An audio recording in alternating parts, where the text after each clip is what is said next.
Welcome back to At Home with Music.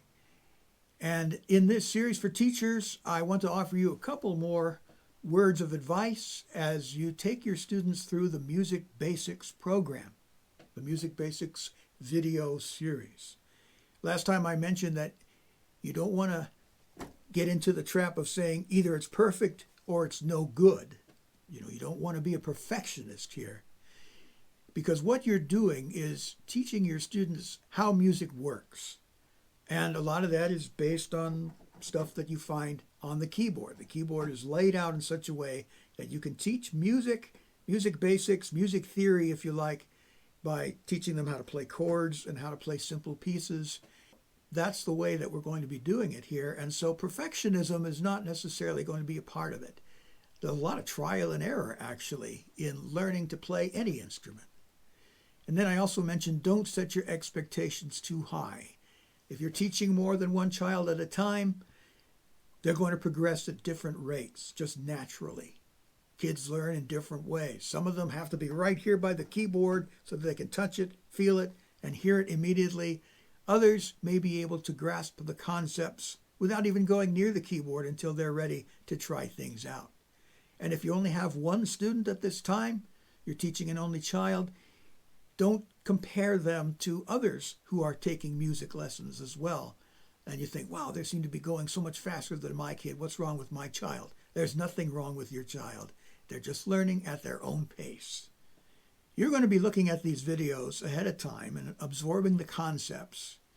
And when you share them with your child, if they happen to do it a little bit differently than you want to avoid saying, no, do it like this, and give them one particular way to do something. And this could apply to all kinds of different things, which fingers to use to play a chord, how loud to play it. I mean, anything like that. You don't want to say, no, don't do it that way. Let them do it however they want, however they're comfortable.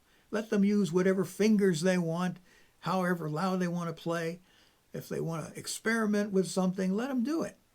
That's how you learn music, is through experimentation and trying stuff out. So don't give them just one way to do something and then scold them if they don't do it that particular way.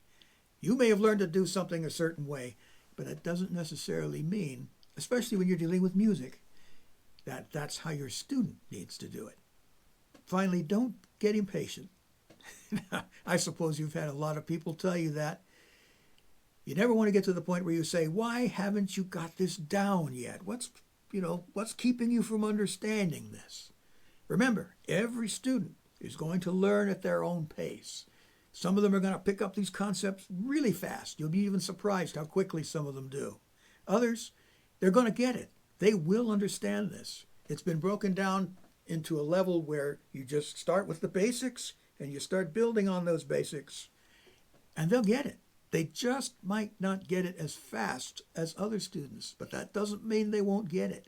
So you never want to hear yourself say, why don't you have this down by now? That's not going to help your student at all, and I'm sure you realize that. And so I hope that you will avoid that particular trap. Believe me, I took lessons for many years, from the time I was 12 till the time I was 22. And I was very fortunate because I don't think I ever had a teacher complain to me that I wasn't getting something quickly enough. That's not because I was a great genius. I was kind of a slow learner. And I built upon the foundation that was provided for me by some very good teachers. And occasionally they would get on my case for not practicing enough. They could always tell when I wasn't practicing. They could always tell when I was getting a little lazy. But they never scolded me for not picking things up as quickly as they thought I should. They were always ready to encourage me and say, I know you can do this. I know you can do this. Just keep at it. And that's the attitude you want to have with your own students, because you're actually learning together.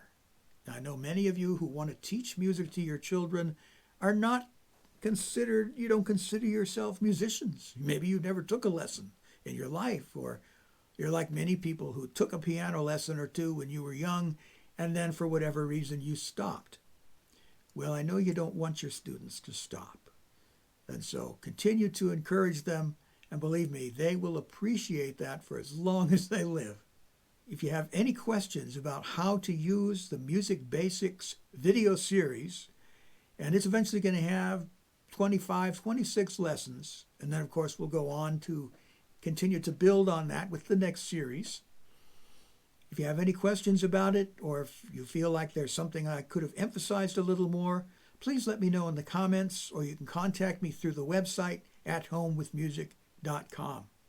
So thanks for watching. I encourage you to like and subscribe and let others know about At Home with Music.